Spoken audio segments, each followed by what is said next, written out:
안녕하세요. 사연에 빠지다의 DJ 민영입니다. 오늘도 두 가지 사연 준비되어 있어요. 재미있게 함께 해주시고요. 구독과 좋아요 버튼도 눌러주세요.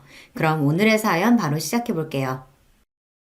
안녕하세요. 저는 장난기 많고 다정한 남편과 함께 딸아이를 하나 키우며 살고 있는 40대 가정주부입니다.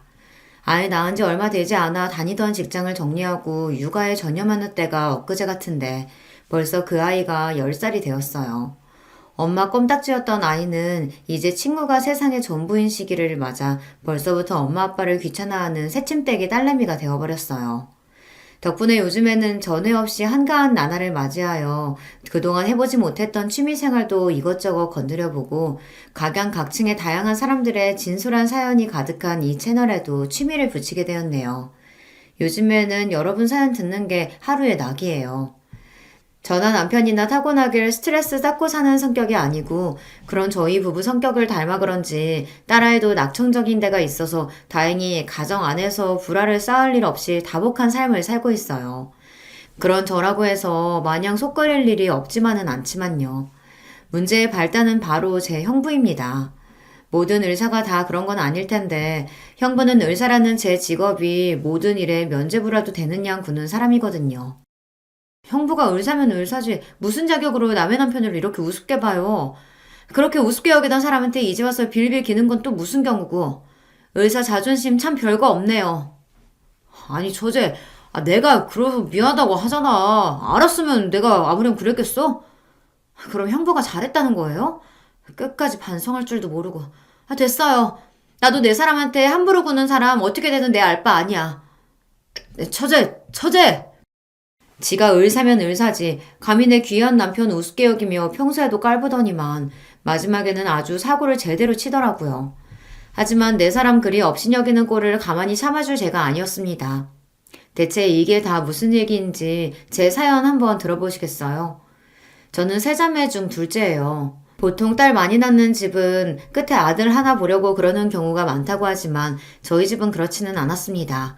비록 친가와 외가에서는 그래도 이왕이면 손자 하나 보셨으면 하고 은근히 바라셨다는 걸 알지만 그래도 그걸로 저희 세자매 서럽게 하는 일 없이 골고루 사랑해 주셨습니다. 친정아버지는 아예 아들 없는 걸 아쉬운 티도 내지 않으셨어요. 그 마음속까지야 저희가 속속들이 알 수는 없겠습니다만 적어도 저희 자매가 그런 걸 인지해서 눈치 보는 일 따위는 없도록 해주셨어요.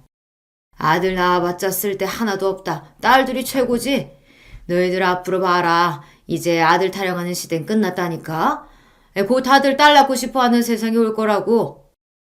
딸들 기죽지 말라고 하신 말씀인지는 모르겠지만 어찌되었든 딸바보들의 세상이 오긴 왔으니 이걸 선견지명이라고 해야 할까요? 어쨌든 아버지부터가 저희 세자매 길을 살려주지 못해 안달이셨으니 저희 셋이 그 어느 집 아들들보다도 씩씩하게 자란 것은 이미 예견된 일이었겠죠. 쟤들 저렇게 왈가닥인 거 다 당신 때문인 거 알지? 셋 다 앉으려고 드는 건 똑같아서는. 저러다 쟤들 시집 못 가면 다 당신 탓이니까 나중에 가서 후회나 하지 마셔요. 시집 못 가면 못 가는 거지. 그리고 우리 딸들이 뭐가 부족해서 시집을 못 가? 안 가는 거지. 시집 안 가면 내가 평생 끼고 살고 좋지 뭐. 아이고, 다 늙은 아비랑 퍽이나 같이 살고 싶겠어. 당신은 나한테나 잘해. 늘 그렇게 저희 편을 들어주시며 엄마와 투닥거리시는 아버지셨어요. 저희한테는 그게 참 일상적인 풍경이었습니다. 어머니 역시 또래 여자아이들에 비해서 언행이 거침없는 저희가 어디서 모난 돌 맞지 않을까 하시는 노파심이셨지 사실 저희 세 자매 합친 것보다도 더 당차신 분이셨으니 이런 저희 성격이 꼭 아버지 탓만은 아닐 겁니다. 집안 분위기가 이렇다 보니 또래 여자아이들의 부러움을 살 일도 많았습니다. 저희야 직접 겪은 건 아니지만 그래도 아직도 딸보다 아들을 더 귀하게 여기며 딸을 살림 미천 취급하는 집도 종종 있더라고요. 그런 친구들 얘기를 듣다 학을 떼는 게 한두 번이 아니었어요. 우리 집은 남자는 부엌에도 못 들어가게 한다니까. 그러면서 나한테는 밥 차리는 건 기본이고 물 떠다 마시는 것까지 다 나 시켜. 자기들은 손이 없어 발이 없어.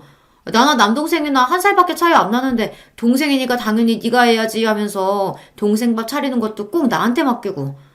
정말 짜증나. 야, 그거 동생이라고 그러는 것도 아니야. 우리 집은 오빠인데도 나보고 차리라고 한다니까? 그놈 그거는 뭐 등신이야. 2살 어린 동생한테도 밥상 받아먹는데. 한껏 분노에 차오른 친구들 경험담을 듣고 있노라면 저희 자매가 얼마나 복된 환경에서 자라나고 있었는지 실감할 수 있었습니다. 딸도 본인들이 원해서 낳은 자식일 텐데 어떻게 같은 자식을 저렇게나 다르게 차별하고 키울 수 있는지 이해가 안 갔어요. 아들이라는 게 그렇게 대단한 겁니까? 아들이 없는 저희로서는 더더욱 이해가 안 갔죠. 내가 커서 결혼이라는 걸 하게 될지는 모르겠지만 만약 결혼해서 애를 낳는다고 하더라도 절대로 딸이라고 기죽이고 차별하지 말아야지 생각했습니다. 가만 보면 이런 마음으로 아빠가 우리를 그렇게 키우신 건가 싶기도 했고요. 그래서 저희 자매는 하고 싶은 거, 욕심나는 거 애써 누르지 않고 당당하게 요구하며 커왔어요. 저는 운동에 소질이 있어서 초등학생 때부터 육상부 활동을 했었습니다. 자존감이 높은 만큼 만만치 않게 승부욕도 있는 편이어서 발목 부상으로 육상을 그만둘 때까지는 기록도 제법 좋은 편이었습니다. 비록 부상으로 뜻하지 않게 진로를 변경해야 했지만 그럼에도 걱정이 크지는 않았습니다. 사랑 가득 주시는 훌륭한 부모님 밑에서 자라는 게 좋은 점은 실패를 하게 되더라도 그게 내 인생의 끝이라는 생각이 들지 않는다는 점이었어요. 비록 다른 길을 찾아봐야 하겠지만 저는 아직 어렸고 제 곁에는 언제나 제 편에 서서 당신들이 해주실 수 있는 지원을 아끼지 않으실 부모님이 든든히 버티고 계셨습니다. 저보다도 더 당찬 언니와 똑부러지는 동생은 말할 것도 없었죠. 실제로 진로를 틀게 되면서 다소 그간 소홀했던 공부를 따라잡는데 언니 도움이 컸습니다. 언니가 공부를 아주 잘했거든요. 언니는 학창시절 내내 전교 1, 2등을 엎치락 뒤치락 할 정도로 머리가 좋았어요. 동생도 공부를 잘하는 편이긴 했지만 미술을 전공하면서부터는 아무래도 저만큼 공부에 전념하지 못했죠. 그래도 뒤늦게 공부 진도를 따라가려고 용을 쓰는 언니 옆에서 밤늦게까지 그림을 그리며 제 졸음을 쫓아주는 등 동생에게도 도움을 많이 받았습니다. 그렇게 저는 겨우겨우 턱걸이로 원하던 대학에 합격할 수 있었습니다. 가족들 모두의 도움이 없었더라면 언감생심 꿈도 못 꿀 일이었죠. 주변에 운동하다 뒤늦게 공부로 진로를 튼 친구들 중에서도 가장 큰 성과를 거둔 셈이었어요. 그렇게 학교 생활 열심히 하다 스포츠 에이전시 쪽으로 취업을 했고 역시 지망하던 대학을 졸업한 동생도 갤러리에 취업하면서 저희 자매는 어엿한 사회인으로 성장하게 되었습니다. 가장 늦게 취업한 건 언니였어요. 법조인의 꿈을 키우던 언니는 대학 졸업 후 로스쿨에 진학했고 과정이 끝나자마자 변호사 시험에 합격해 로펌에 입사했습니다. 시험 성적이 좋아서 이미 취업이 내정되어 있었던 만큼 언니의 앞길은 그야말로 창창했습니다. 이 나이에 겨우 취업한 언니 그동안 술 사 먹이느라 너희들 고생이 많았다. 언니가 이제부터는 얻어먹은 거 열심히 갚을게. 오, 이제 변호사 선생님 실컷 뜯어먹을 수 있는 거야? 이거 술 조공한 보람이 있구만. 술은 둘째 언니가 마셔놓고 생색은. 언니 변호사 시험 합격 겸 로펌 입사 축하주를 얻어먹는 자리에서 얼마나 기분이 좋았는지 모릅니다. 그동안 우리 언니 공부한다고 예쁜 옷도 잘 못 입고 연애도 제대로 못하고 그 고생을 했는데 앞으로 언니는 인생에 꽃길이 쫙 펼쳐졌다고 생각하니 얼마나 기쁘던죠. 저희 언니라서가 아니라 정말 어떤 남자가 와도 주기 아까운 사람이었어요. 그렇게 저희 세자매 나이가 어느덧 30대에 접어들게 되었습니다. 일찍이 결혼의 뜻이 없음을 밝힌 막내는 그렇다 치고 슬슬 엄마로부터 결혼 압박이 들어오기 시작했어요. 태영이 쟤야 결혼 안 하겠다는 소리 달고 사는 애니까 그렇다 치더라도 주영이랑 재영이는 생각 있으면 이제 슬슬 준비해야 하지 않겠어? 아예 안 갈 거면 또 몰라도 결혼 생각 있는 것 같으면 너무 늦어도 안 좋아. 일에는 다 때가 있는 거야. 출산도 너무 늦으면 너희들 몸고생스러워서 안 돼. 애들 나이 뭐 얼마나 됐다고 벌써 결혼을 닥달해. 알아서들 하겠지. 적당히 해. 당신 눈에야 애기들이지. 밖에 나가면 쟤들 관연한 처녀야. 쟤들도 이제 30 넘었는데 그게 적은 나이야 그럼? 자기는 20 간 넘은 나같이 해서 장가든 주제 말도 잘한다. 아 우리 때랑 지금이야 감나무. 여전히 어머니한테는 맥을 못 추시는 아버지셨어요. 그럼에도 여전히 저희 자매들 기 살려주시느라 여념이 없는 아버지를 보고 있자면 늘 감사한 마음이었습니다. 어릴 적에도 알고야 있었지만 사회생활하면서 생각보다 성관념이 형편없는 남자들을 너무 흔하게 접하게 되었어요. 저희 아버지 사고방식이 얼마나 유연했는지 놀라울 지경이었습니다. 아버지 연세를 생각하면 더더욱 그랬죠. 저만 그렇게 생각한 건 아니었을 겁니다. 다들 사회생활 하면서 겪은 바가 있었으니까요. 나는 그런 놈들도 가정 꾸리고 사는 게 진짜 놀라울 지경이야. 도대체 얼마나 인내심이 끝내주는 여자들이면 저런 놈들을 견디고 사는 걸까? 그 꼴 보느니 속 편하게 혼자 사는 게 낫지. 뭐 동생 말도 틀린 건 아니라고 생각했습니다. 그렇게 살 바에야 혼자가 낫죠. 하지만 저는 동생처럼 비호는 아니었어요. 모자란 놈하고 하느니 안 하는 게 낫지만 좋은 사람 있으면 저희 어머니 아버지처럼 투닥거리며 사는 것도 재미있을 것 같아서요. 하면 좋고 아니면 말고 딱 그 정도였죠. 나야 그렇다 쳐도 언니들은 어때? 큰 언니는 아직이지만 둘째 언니는 남자친구도 있잖아. 좋지. 아직 만난 지 얼마 안 됐으니 뭐라고 확신은 못해도 이 사람이면 결혼해도 재미있게 살 수 있지 않을까 싶기는 해. 언니는? 아직 연애 생각 없어? 이제 본 듯한 변호사님도 됐겠다. 주변에서 소개시켜주겠다고 꽤나 들쑤실 것 같은데. 글쎄, 아직 일도 손에 안 익기도 했고 아직은 별 생각이 안 드네. 결혼은 그렇다 치고 연애도? 아예 흥미 없어? 흥미가 없기보다는 뭐랄까. 잠시 생각에 잠긴 언니가 말했습니다. 난 내가 아까워. 그건 나도 동감. 저도 옆에서 같이 고개를 주걱거렸습니다. 아무렴요. 어지간한 남자는 언니 옆에 갖다 대기 언니한테 미안할 지경이었습니다. 언니, 나중에 결혼하더라도 정말 잘난 놈 아니면 데려오지 마. 어설픈 놈 데려왔다가 내가 언니 결혼식장에서 깽판 칠 테니까. 아주 언니 시집가지 말라고 고사를 지내라. 그렇게 실없는 소리를 주고받으며 셋이서 깔깔거렸습니다. 이렇게 셋이 지내는 시간이 참 즐거웠어요. 여기서 누구 하나 시집이라도 가는 날에는 이런 날들을 보내기 흔치 않아질 거라고 생각하니 이 시간이 더욱 소중하게 느껴졌습니다. 아이러니하게도 그런 시간을 끊어내고 가장 먼저 결혼에 꼴이 난 건 저였어요. 남편은 같은 회사에 근무하던 직장 동료였습니다. 아무래도 회사가 스포츠 에이전시다 보니 저처럼 학창시절에 운동하던 직원들이 많은 편이었습니다. 남편 역시 마찬가지였어요. 학교 다닐 때까지 축구를 하다가 경영 공부를 하고 입사한 경우였죠. 그러다 보니 저처럼 몸 움직이는 걸 좋아하는 활발한 성격이나 뒤늦게 공부를 시작해서 대학에 진학하는 등 공통점이 꽤 많았습니다. 무엇보다도 자격지심이 없고 성격에 모난 점이 없다는 점이 마음에 들었어요. 운동을 한 여성분들이라면 흔히 겪는 일일 텐데 남자들이 요상한 경쟁심을 발휘하는 경우가 꽤 많아요.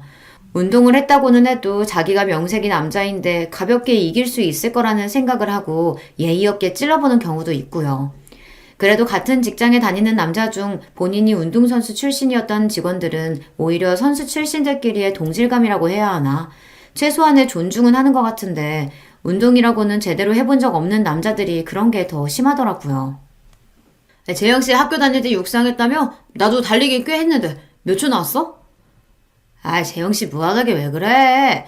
그래도 우리가 남잔데 우리만큼 기록 나오긴 힘들지. 저들끼리 뭐가 그렇게 재미있는지 사람을 가운데다 두고 낄낄거리는 꼴이 우습지도 않았습니다. 겨우 키가 저보다 살짝 웃드는 데다 배는 남산만큼 튀어나온 인간들이 그래도 남자가 어쩌고 저쩌고 하는 꼴을 보면 결혼이라면 질색은하는 동생의 마음이 충분히 이해가 될 지경이었어요. 그럴 때마다 서글서글하게 같은 남자 동료들을 먼박주는 게 바로 남편이었어요. 아무래도 운동을 안 해보셔서 그런 말씀 하시는 것 같네요. 프로랑 아마추어를 어디 비교할 수 있나요? 그래도 우리가 명색이 남잔데 아마추어라도 운동 쉬운 거 아니에요. 몇 년을 꾸준히 노력한 실력 있는 사람들을 일반인이 무슨 수로 당해내겠어요. 그래도 그 말은 좀 그렇네. 남자 자존심이었지 여자한테 지는 게 말이 돼?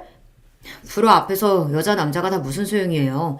원래 자기가 안 해본 건 다 쉽게 생각하는 법이니까 그런 말씀하시는 것도 이해 안 가는 건 아니네요. 제 앞에서는 말 같지도 않은 소리를 주절주절 짓거리던 인간들도 웃는 낯으로 먹이는 남편 말에는 대꾸도 제대로 못하더라고요. 남편은 남자들 사이에서 소위 말하는 서열이 높은 편이었습니다. 같은 남자들이 알아서 눈치를 보는 발언권이 센 남자였어요. 그래서였는지는 몰라도 여자 까레뭉개면서 본인들 모자란 자신감을 채우려 드는 못난 남자들과는 달랐죠. 그것도 다 남자라서 할 수 있는 말이라고 생각하긴 했지만 여자 이겨먹으려 들지 않고 서글서글한 성격만큼은 마음에 들었습니다. 한번 마음에 들면 담아두지 않고 솔직하게 표현하는 편이었기 때문에 남편과는 금방 가까워지게 되었어요. 그렇게 결혼 얘기 꺼낼 때마다 미적거리더니 그래도 우리 딸이 시집을 가긴 가는구나. 내가 참 감개가 무량하다. 우리 딸 보낸다고 생각하니까 서운해 죽겠구만. 감개가 무량하다니. 제가 결혼 의사를 밝히자 부모님 반응이 극명하게 갈렸습니다. 예상했던 바이긴 했지만 그래도 아버지께서 서운함에 눈물까지 찍어내시는 걸 보니 괜히 저도 싱숭생숭하더라고요. 걱정하지 마, 아빠. 아빠 딸 시집 간다고 어디 멀리 가는 것도 아니고 그 사람 데리고 자주 올게. 언니랑 동생도 제 결혼을 축하해주면서도 내심 서운한 기색이라는 걸 알 수 있었어요. 아무래도 결혼 후에는 완전히 예전 같을 수만은 없을 테니까요. 그런 만큼 함께 보내는 시간은 더욱 즐겁게 지내려고 노력했습니다. 아버지와 자매들을 기우와는 달리 결혼하고 나서 친정 문턱이 닳도록 뻔질나게 드나드는 저였습니다. 곁에는 남편이 함께였죠. 부침성이 있는 성격으로 저희 가족들과의 첫인사부터 호감을 산 남편은 결혼 후에는 저희 집안에 처음으로 들어온 사위 노릇을 톡톡히 했습니다. 처음에는 내 귀한 딸 뺏어갔다고 은근히 꽁해있던 아버지도 아들 노릇을 자처하는 사위에게 금세 마음을 열고 마셨어요. 우리 아빠 아들 필요 없다고 그렇게 노래를 부르더니 그것도 다 딸내미들 앞에서 거짓말한 거였나 봐. 제보 올 때마다 아주 입이 귀에 걸리셨어. 그러게 말이다. 저놈이 우리 재영이 뺏어간다면서 울고불고 하던 게 엊그제 같은데 참. 울긴 누가 울었다 그래. 강서방이 워낙 사람이 싹싹해서 정있게 구니까 어디 마음을 안 내줄 재주가 있나 내가. 하하, 장인어른께서 저를 좋게 봐주셔서 저야 늘 감사하죠. 여기가 제 친정이 아니라 자기 본가라도 된다는 듯이 자연스럽게 저희 친정 식구들한테 섞인 남편을 보고 있자면 기가 차기도 하고 웃기기도 했습니다. 아무렴 사이 나쁜 것보다야 저렇게 잘해주는 게 고마운 마음이었죠. 그렇게 남편이 저희 식구로 자연스레 스며드는 데는 오래 시간이 걸리지 않았어요. 결혼하고도 아이 생기기 전까지 연애할 때랑 다름없이 서로 짓궂게 장난도 쳐가며 참 재미나게 살았습니다. 저도 그렇지만 남편도 감정 상할 만한 일이 있더라도 그걸 길게 끄는 사람이 아니었기 때문에 큰 싸움이 날 일도 없었습니다.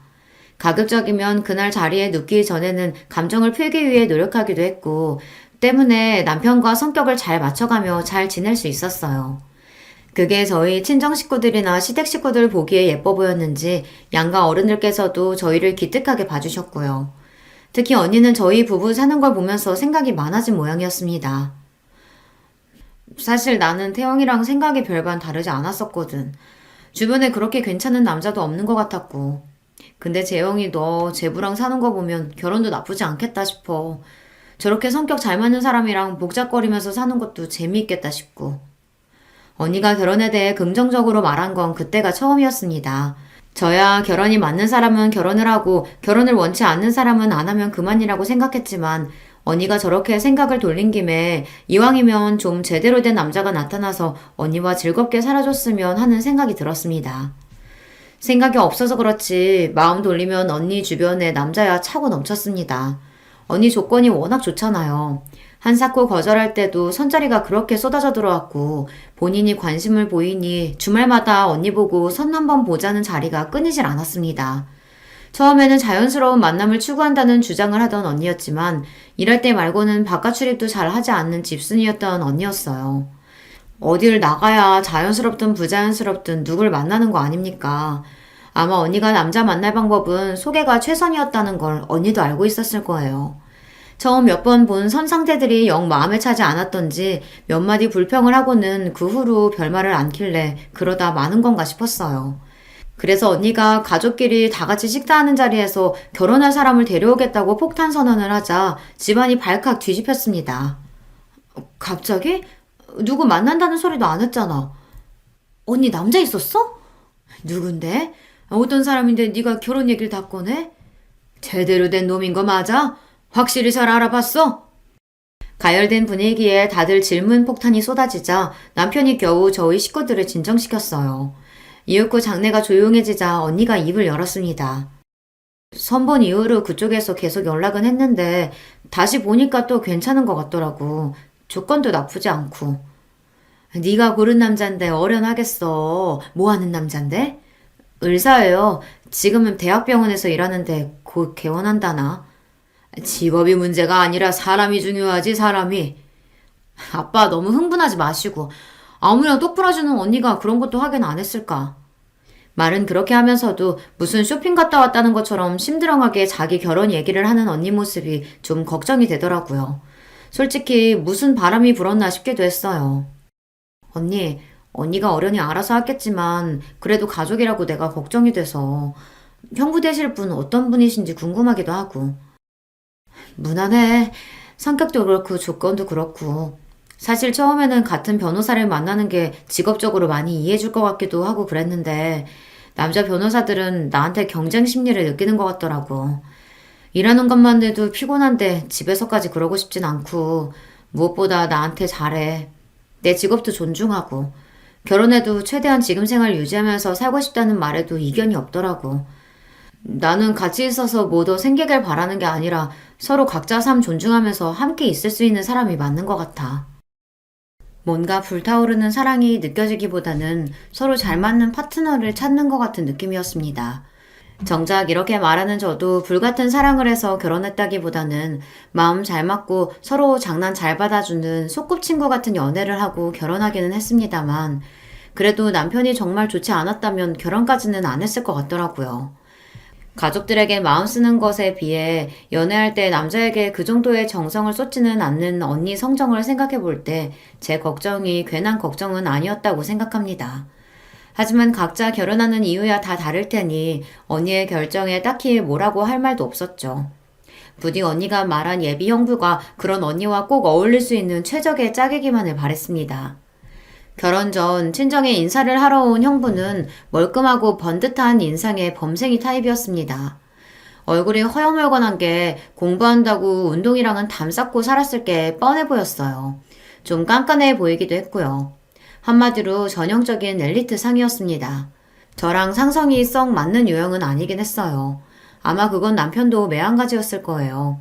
하지만 어디 저희 생각이 중요한가요? 우리 언니한테 잘해주기만 하면 저희가 당연히 맞춰야 할 문제였습니다. 사람이 반듯하고 예의 바른 게 괜찮아 보이네. 직업도 좋고. 사람 한 번 봐서 어디 아나? 그 짧은 시간 동안 예의 못 지키면 그게 더 문제인 거지. 당신은 재영이 보낼 때도 그렇게 사윗감 색안경 끼고 봤었어. 이번에도 괜히 대도하는 태클 걸었다간 나 진짜 가만히 안 있어요. 내 귀한 딸 빼앗아간 도둑놈 레파토리를 사전에 차단당한 아버지 표정이 불만으로 가득했어요. 하지만 저 역시 현부 첫인상이 그리 나쁘지는 않았습니다. 제 성격이랑 맞고 안 맞고는 둘째 문제고 학자 타입인 언니랑은 잘 어울릴 것 같았거든요. 두 사람 모두 결혼 정년기를 살짝 지난 탓에 양가에서 결혼을 서둘러 진행했습니다. 저희 집도 저희 집이었지만 언니 시댁들 집에서 결혼을 밀어붙이는 기세가 대단했어요. 하긴 우리 언니가 조건이 빠져 외모가 빠져 저희 언니라서가 아니라 그 또래 아들 가진 집이라면 누구나 탐낼 만한 1등 신부감이었으니 무리도 아니라고 생각했어요. 그렇게 결혼 선언을 한 지 채 넉 달도 되지 않아 언니는 제 뒤를 이어 유부녀 대열에 합류하게 되었습니다. 결혼하고도 최대한 지금의 생활을 유지하고 싶다는 언니 말처럼 결혼하고도 언니는 자주 친정을 찾았습니다. 하지만 결혼 후 친정 나들이에 거의 매번 남편과 동행했던 저와는 달리 형부 얼굴은 좀처럼 보기 어려웠습니다. 그 사람 병원 일만으로도 바쁘고 솔직히 친정 오는데 그 사람 달고 오는 거 너무 불편해. 니들이랑 하고 싶은 얘기도 제대로 못할 텐데. 그리고 그 사람 여기 달고 오면 나도 그 사람 원할 때 시댁 가야 할 거 아냐. 사람이 가는 게 있으면 오는 게 있는 건데 각자 집은 가급적이면 각자 전담하기로 했어. 뭐 실용적인 이야기긴 한데 사람 사는 게 꼭 그렇게 돌아가는 것만은 아니잖아요. 결혼을 했음에도 불구하고 신혼집으로 이사 나갔다는 것 제외하고는 별로 결혼한 티가 나지 않는 언니였어요. 언니가 원한다는 결혼 생활이라는 게 이런 거라고 하니 제가 할 말이 있는 건 아니었지만 그래도 혹시나 형부와 대면대면하게 지내는 건 아닌가 싶기도 했죠. 가만 보면 자매들끼리 워낙 사이가 좋아서 그런가. 자기도 참 언니 걱정 많이 해. 처형 똑똑하잖아. 알아서 잘할 거야. 알지. 믿지. 믿는데. 그래도 이제 결혼해서 한 식구 됐는데 형부를 너무 자주 못 봐서 그런가. 괜히 걱정스럽고 그랬던 거지 뭐. 부부 일은 자기들 말고는 원래 잘 모르는 거야. 전 걱정되면 다음에 형님 오시면 내가 가까워질 수 있도록 더 노력해 볼게. 늘 그렇듯 먼저 예쁜 짓을 하는 남편이었습니다. 아무래도 아직 아버지는 갓 식구가 된 큰 사이에게 마음을 다 열지 않으신 듯하고 워낙에 여자 기운이 센 집안이다 보니 새 식구 입장에서는 부담스러울 수도 있지 않을까 싶기도 했어요. 같은 사위 입장이면 좀 더 쉽게 가까워질 수 있지 않을까 하는 기대도 있었고요. 무엇보다 남자들 사이에서는 항상 인기가 많은 남편이었습니다. 사람 하나 사귀는 건 일도 아닌 사람이니 친정 분위기가 좀 더 매끄러지지 않을까 싶었어요. 그러고 얼마 지나지 않아 친정 아버지 생신이 되었습니다. 언니 결혼하고 나서는 처음 맞는 친정 행사인 셈이었죠. 늘 병원 일로 바쁘다는 형부도 그날만큼은 친정을 찾았어요. 결혼한 이후 형부가 친정에 이렇게 오래 머문 것도 처음이었습니다. 아직 낯설어서 그런지 약간 무안한 얼굴을 하고 자리를 지키는 형부가 좀 안쓰러워 보이기도 했습니다. 딱 봐도 변죽이 좋은 사람은 절대 아니었어요. 제가 옆구리를 찌르기도 전에 남편이 형부 옆에 착 붙어 앉았습니다. 아이고 형님, 병원 일 때문에 많이 바쁘시죠? 오늘도 시간 내시느라 무리하신 건 아니에요? 아닙니다. 그래도 처음 맞는 장인어른 생신인데 꼭 와야죠. 형님, 말씀 편하게 하세요. 제가 손아래 사람인데요. 이제 식구인데 편하게 대해주세요. 네. 천천히 할게요. 보통 남편이 저 정도 들이대면 말을 놓을 법도 한데 형부도 강적이었습니다. 그런 형부도 술이 한 잔, 두 잔 들어가기 시작하니 긴장이 좀 풀어진 것 같았습니다.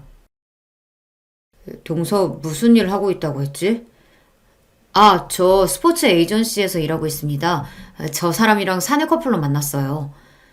그러면서 남편이 부침성 있게 자기 명함을 내밀었습니다. 사실 결혼한 지가 언젠데 아직 제 남편 직업도 모르고 있겠어요. 결혼 전에 인사하면서 이미 다 한 이야기였죠. 아무래도 귀담아 듣지 않았던 모양이었어요. 회사원? 남편이 내민 명함을 보는 둥 마는 둥 하더니 이내 남편 명함이 형부 무릎 위로 픽 떨어졌습니다. 그걸 보는데 괜히 제가 기분이 좀 그렇더라고요. 주위에 사람이 많은 만큼 눈치가 기민한 남편이었습니다. 그게 전문직이 아닌 회사원에 대한 은근한 무시라는 걸 모르지 않을 텐데도 기분 나쁜 티를 내지 않고 남편이 말했어요.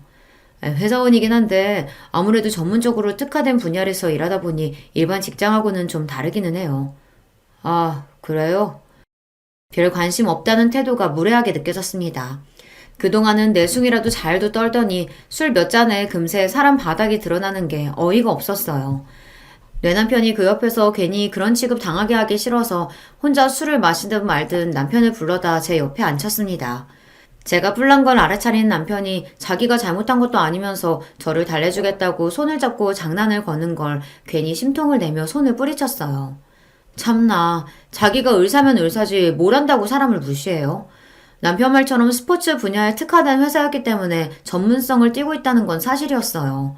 그리고 남편은 사내에서 꽤나 인정받는 사원이었고요. 설사 그렇지 않다고 하더라도 일반 회사원은 무시해도 되는 존재입니까? 의사식이나 되는 양반이니 우리 같은 평범한 사람들은 다 웃어 보였나 봐요. 웃기는 건 제 남편한테는 그런 태도를 보여놓고는 언니한테는 또 꼼짝도 못하더라고요. 의사인 자기랑 어울리려면 변호사 언니 정도는 되어야 한다는 건지 척 보기에도 차이가 나는 태도에 빈정이 상했습니다. 그렇다고 우리 언니한테까지 남편한테 한 것처럼 대했다가는 그건 그것대로 기분이 나빴을 테지만 말이에요.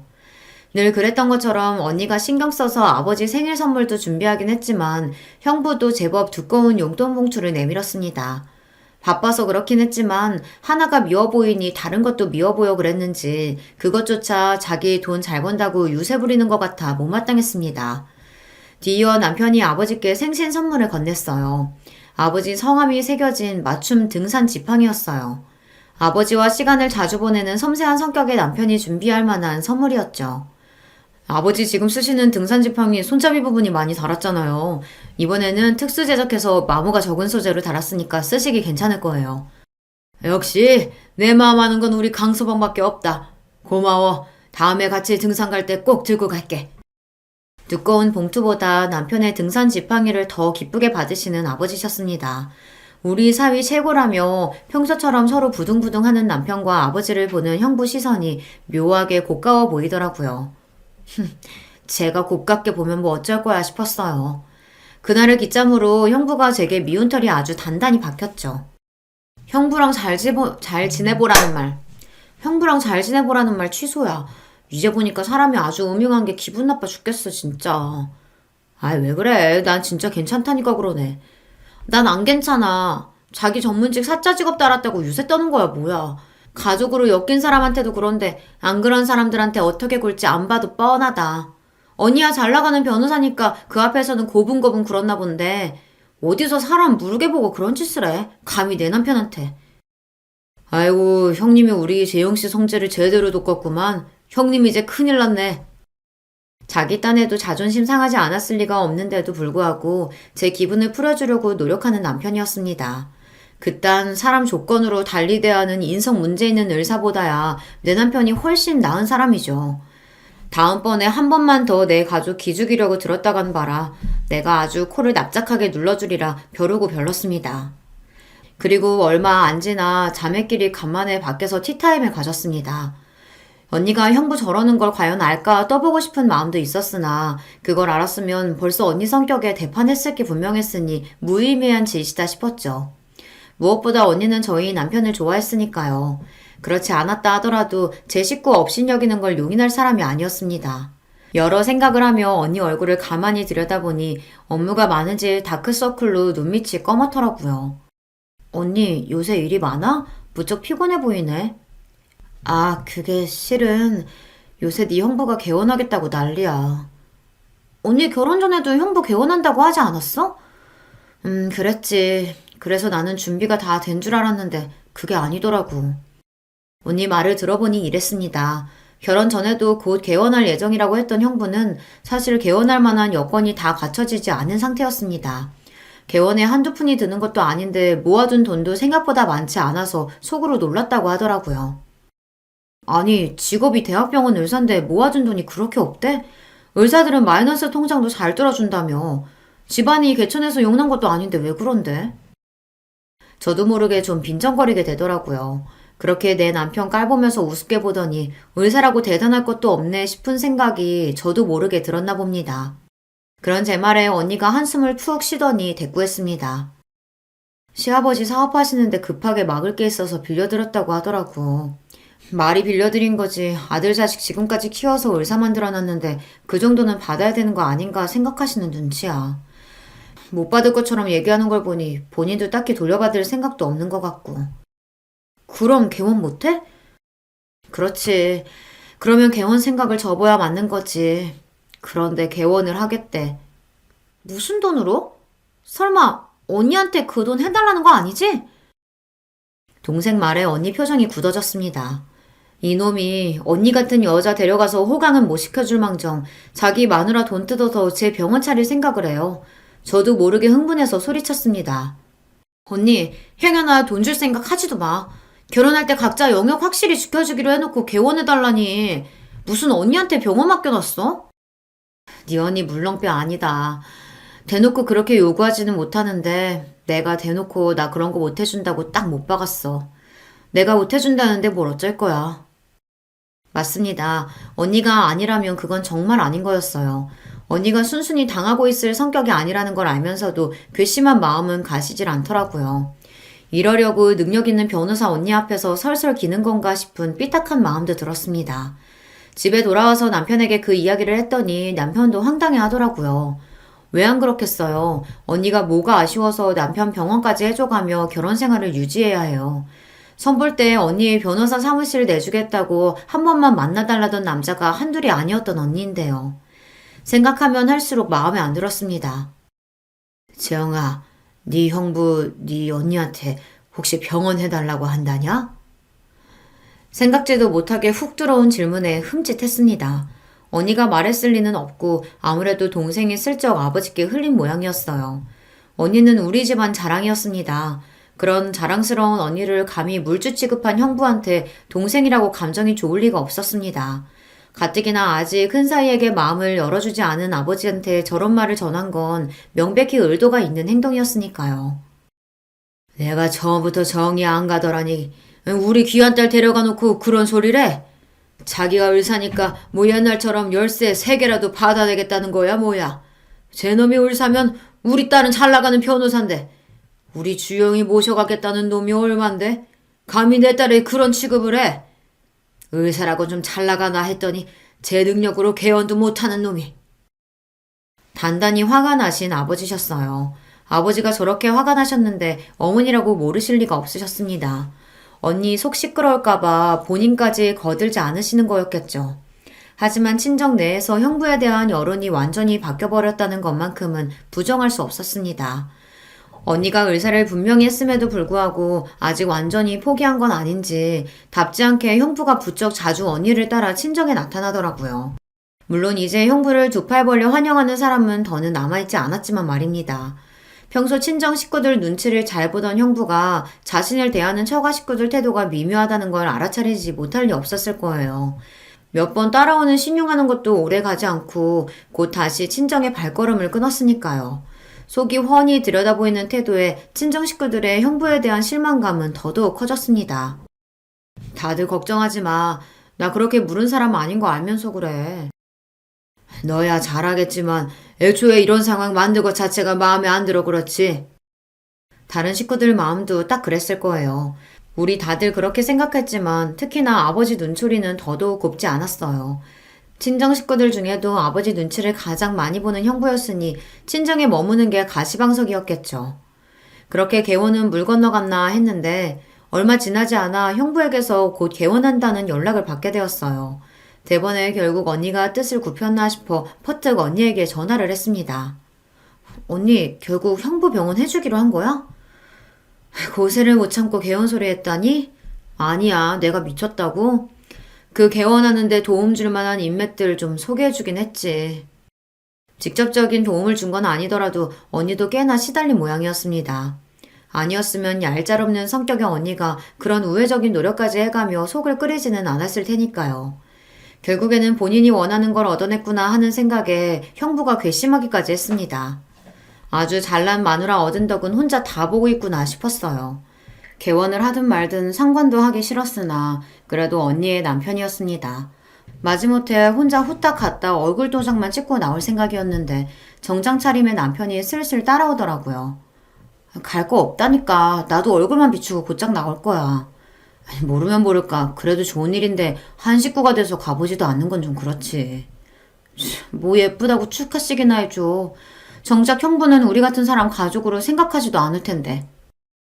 속상한 마음에 소리를 빽 질렀으나 그저 허허 웃는 남편이었습니다. 웃는 낯이지만 남편 고집도 보통이 아니기에 남편을 말릴 수 없다고 생각하니 더 속이 상했어요. 그렇게 이미 출발 전부터 마음이 상한 채로 형부의 병원에 다다랐습니다. 아직 이른 시간이었는데 술판이 벌어졌는지 형부 얼굴이 얼큰해져 있었습니다. 그 옆에서 본인 남편을 한심하게 쳐다보는 언니 얼굴에서 그간 적지 않게 시달렸을 피로감이 느껴졌습니다. 처제도 왔네, 처제. 나도 이제 병원장이야. 이제 언니 어디 가서 사모님 소리 듣게 됐으니까 처제도 좋지? 제가 좋을 게 뭐가 있어요. 다른 데도 아니고 병원에서 술 냄새를 풀풀 풍기는 꼴을 보자니 어이가 없더라고요. 저 뒤쪽에 저희 친정 부모님도 도착해서 슬슬 올라오시는 게 보였습니다. 그때였습니다. 제 남편을 발견한 형부가 남편 얼굴에 떡하니 손가락질을 하더니 쩌렁쩌렁 소리를 쳤습니다. 너도 왔냐? 나 병원 차렸다니까 뭐 좀 떨어질까 싶어 왔어? 이 인간이 미쳤나 싶었습니다. 곁에 있던 언니도 자기가 제대로 들은 게 맞나 의심스러운 표정으로 제 남편을 경악한 눈으로 쳐다보았어요. 형부놈은 뭐가 그렇게 신이 나는지 제 남편 앞에서 실실 웃으며 비꼬기를 멈추지 않았습니다. 사나이가 태어났으면 한 번쯤은 이렇게 살아봐야지. 그동안 별것도 아니면서 어지간히 설치고 다니더니 어떠냐? 이게 바로 성공의 맛이라는 거야. 내가 저 사람이랑 결혼해서 엮인 것만 아니었으면 너 같은 일반 회사원, 평사원, 나부랭이 어울릴 급이 아니라고. 사위라고 딱 둘이는 거 이 모양이라니. 내가 얼마나 기가 차는 줄 아냐? 남자가 능력이 있어야지. 이건 뭐 능력도 없고 패기도 없고. 장인어른도 이런 놈이 뭐가 그렇게 좋다고. 넌 우리 집안 수치야, 수치. 미쳤어요 진짜? 술을 처먹을 거면 곱게 처마시던가. 지금 누구 앞에서 행패야? 이건 선을 넘어도 보통 넘은 게 아니었습니다. 술주정으로 넘어가 줄 수 있는 수준이 아니었어요. 내 언니 닥달해서 제 분수에 넘치는 개원까지 해놓고 감히 누구 능력을 운운합니까? 당장에 형부놈 뺨이라도 갈길 제 기세에 도리어 남편이 막아섰습니다. 여보, 그만. 왜 막아? 막말은 저놈이 했는데. 이 사람이 진짜 미쳤나? 제부, 내가 정말 미안해요. 내가 사과할게. 정말 미안해요. 사과는 무슨 저런 놈한테 사과를 하고 있어. 이 사람이 진짜. 이게 다 무슨 짓거리야? 벼락 같은 친정아버지 불호령이 떨어졌습니다. 그 소리에 겨우 정신을 차렸는지 형부놈이 슬금슬금 저희 식구들 눈치를 보기 시작했어요. 제가 뭐 틀린 소리 했습니까? 별것도 아닌 둘째 사이랑 비교당하는 것도 자존심 상할 판에 온 식구가 똘똘 뭉쳐서 사람을 무시하고. 댁 하는 짓거리가 이 모양이니까 무시당하는 거야. 이 자격지심 덩어리야. 저도 더는 참아줄 생각이 눈꼽만큼도 없었습니다. 술 마시니 개되는 게 형편없는 인상이 그대로 나오더라고요. 언니 얼굴이 분노와 창피함으로 시뻘게 달아올랐어요. 나 아니었으면 개원도 못했을 놈이 지금 누구 앞에서 큰 소리 치는 거야? 감히 내 가족들 앞에서 이 추태를 부려? 너같이 못난 놈하고는 더는 같이 못 살겠다. 네 놈이랑은 이걸로 끝이야. 갑작스러운 언니의 결별 선언에 술이 확 깬 듯한 형부였습니다. 하지만 이미 늦었죠. 언니 성격에 한번 내뱉은 말을 번복할 리가 없었습니다. 발등에 불 떨어진 표정의 형부를 보며 제 남편이 다 들리도록 픽 웃었어요. 남편 눈에 형부꼴이 얼마나 웃었겠어요. 그러자 놈이 제 남편을 획 째려보며 화풀이를 해댔습니다. 괜히 좋은 날 재수없게 너 같은 놈이 와서 이 자리 다 망쳤어. 이 능력도 없는 놈이? 저 인간이 미쳤나 진짜. 당신 그만 못해? 나는 능력 없어도 됩니다. 아무렇지 않은 표정으로 말하는 남편 말에 형부 표정이 어리둥절해졌습니다. 내 명의로 된 건물 시세만 200억이 넘는데 제가 굳이 능력이 있어야 할 이유가 있나요? 아, 그래서 그렇게 능력에 집착하시는 건가? 그렇게 죽어라 능력 갈고 닦았는데도 잘난 우리 제부한테 불붙어서 겨우 개원하셨으니 그동안 얼마나 노고가 많으셨겠어요. 그걸 생각하니 이 난동 부리시는 게 이해가 아주 안 가는 것도 아니네요. 참 딱하게 되셨어요, 형님. 아, 이제 제부랑 갈라서 할 거니 형님도 아닌가? 무슨 너 같은 놈이 200억이 가당키나 해? 남편 말에 경악해서 빽 소리를 지른 형부가 싸늘한 표정으로 자신을 쏘아보는 우리 친정 식구들 반응에 남편 말이 허풍이 아님을 깨달은 모양이었습니다. 아니, 나한테 분명 회사원이라고. 회사원도 회사원 나름이지. 지금 우리 다니는 이 회사가 우리 시댁 회사예요. 이 사람이랑 아버지가 같이 키운 회사라고. 이 노력도 없이 남의 등이나 쳐먹으려고 하는 빈대 같은 새끼야. 앞서 언급한 제 직장인 스포츠 에이전시의 설립자가 저희 시아버지십니다. 남편은 평사원부터 차근차근 업무를 배워 경력을 쌓고 있었고요. 아니, 처음부터 내가 알았으면 그랬겠냐고. 아니, 말을 해줘야 알지. 내 집에 돈이 있는 걸 내가 왜 위주할 고주할 당신한테 보고해야 합니까? 그리고 돈 없는 사람이면 당연히 깔봐도 되는 거예요? 이 사람이 참 안 되겠네. 저 인간이랑 더 말 섞을 거 없어요, 제부. 나 때문에 괜히 우리 제부가 못 볼 걸 보게 됐네. 내가 따로 자리 만들어서 제대로 사과할 테니까 오늘은 재영이랑 이만 들어가세요, 제부. 오늘은 내가 저 인간이랑 결판을 내야겠으니까. 잘못했다며 제발 이혼만은 다시 생각해달라며 울고 짜고 쌩 난리를 피우는 형부놈을 뒤로하고 저희 부부는 그 자리를 빠져나왔습니다. 언니 말 맞다나 평생 겪을 일 없는 병변을 당한 남편한테 미안해 죽을 것만 같았어요.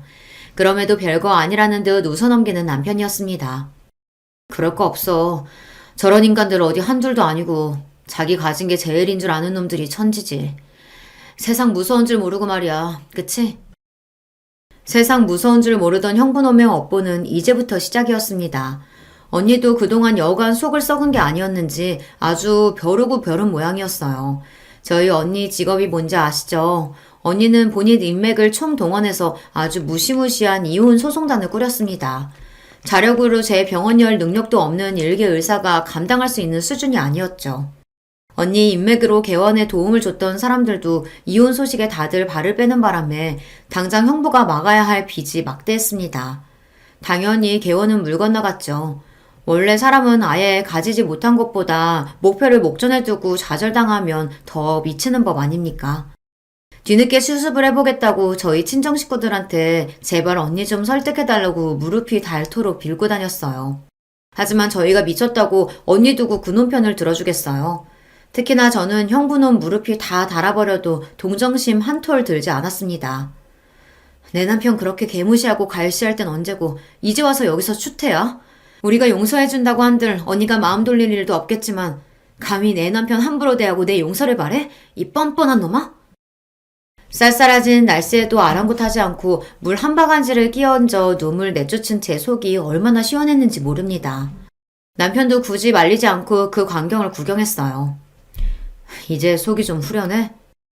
살짝 풀리는 것도 같네. 뺨까지 한 대 올려 붙여줬으면 금상첨화였을 텐데.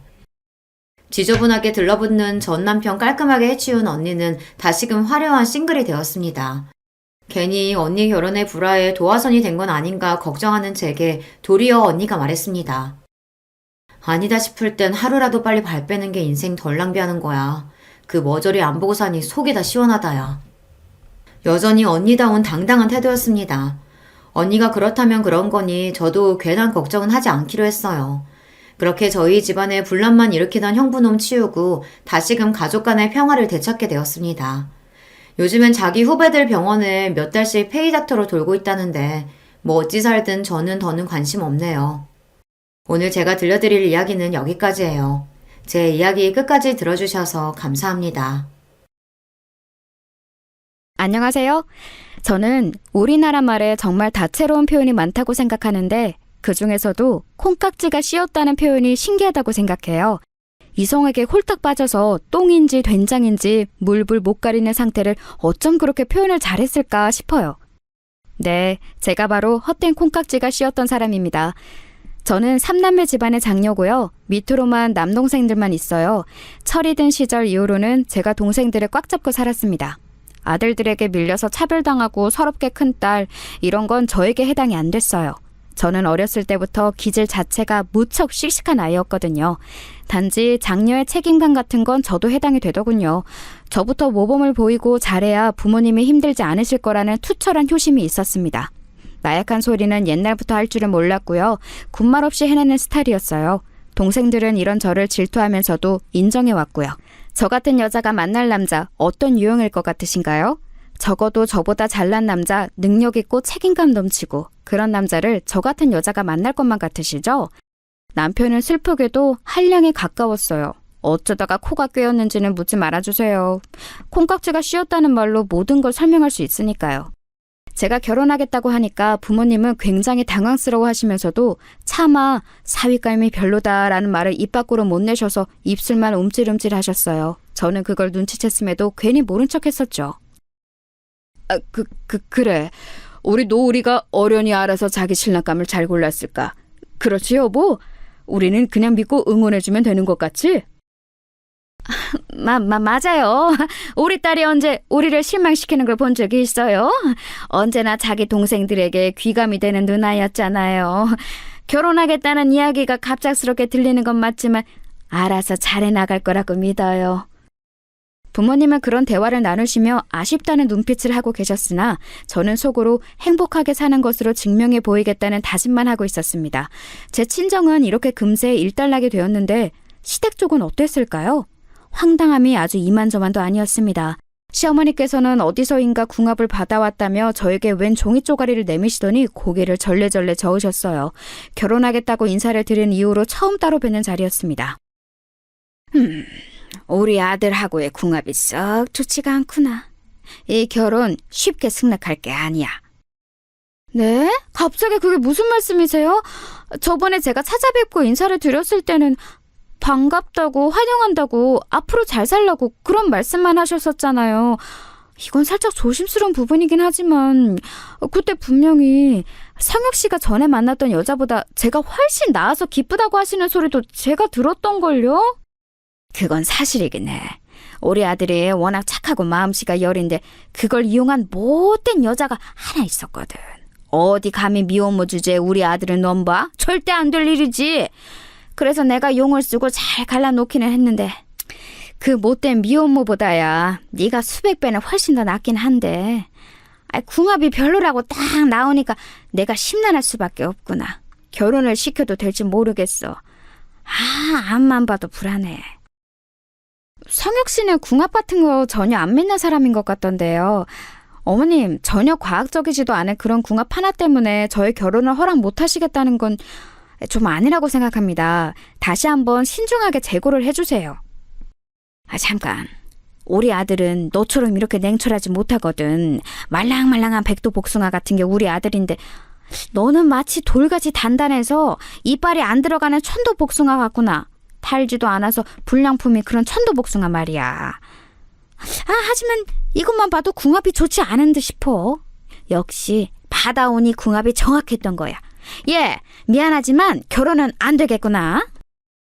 저는 지금 생각해도 그 복숭아 비유가 너무 황당해서 견딜 수가 없어요. 그런데 그때는 어이없게 결혼을 거절당했다는 것에만 초점을 맞춰서 반드시 결혼을 해내야겠다는 승부욕만 태우고 말았던 것 같아요. 치기 어린 마음이었던 것이죠. 시아버지께서도 시어머니와 사주팔자 같은 걸 신봉하시는 것에 한통 속이셨기 때문에 난관에 봉착했습니다. 차마 예비시댁에서 태도를 바꾸더니 결혼을 반대한다는 민망한 얘기를 제 친정 가족들에게 할 수가 없어서 제 속만 타들어갔던 시기였네요. 남편하고도 투닥투닥 거렸었죠. 고작 궁합 때문에 결혼 허락을 무효로 하시겠다는 게 당초에 이게 말이나 되는 말이야? 사람들이 알면 비웃을걸? 나도 어처구니 없는 일이라고 생각은 하는데 그렇다고 해서 너무 우리 부모님을 안 좋게 보지는 말아줘. 두 분이 워낙 그런 걸 신봉하셔서 그래. 난 진짜 어떻게 해야 할지 모르겠으니까 자기가 알아서 해결해. 자기 부모님이니까 자기가 나서서 단판 치어.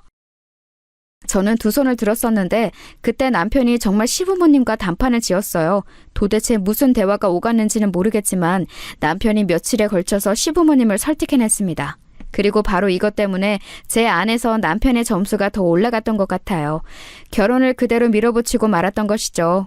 그렇게 한 결혼 결코 순탄하지 못했습니다. 결혼하고 나서 2달이 지나가고 있을 때였는데 시어머니께서 저에게 웬 날짜를 들이밀었어요. 딱 보아하니 어디 또 용한 보살님을 찾아가서 받아오신 날짜 같았습니다. 내가 이걸 한두 푼 주고 받아온 게 아니야. 아니 그 이전에 결코 아무나 이런 걸 받아올 수가 없기 때문에 내 노력이 돈보다도 더 들어갔지. 그러세요? 어머님, 이 날짜는 뭐예요?